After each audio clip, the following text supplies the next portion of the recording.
का हाल बा? ठीक ठाक बानी लोग लॉकडाउन में बड़ा दिक्कत बा।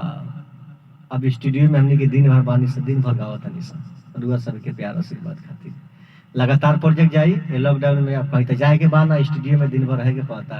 ताइयो खूब सुंदर एगो गाना रुआ सबके सुनावत तनी, ठीक बा? कि हे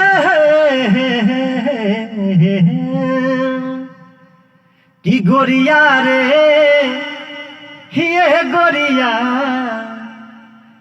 गोरिया रे ये गोरिया कि बड़ा निकल गे तोरे बोलिया।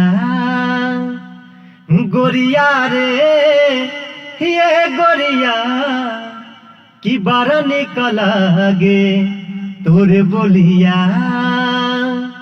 कि हमके मुआ गइल हो दिलवा चुरा गइल।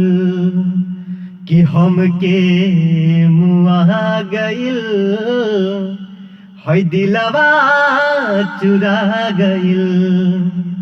कि गोरिया रे ये गोरिया अब बड़ा निकल गे तोरे बोलिया। बताई गाना कैसा लागल? एक लाइक कमेंट शेयर जरूर करें।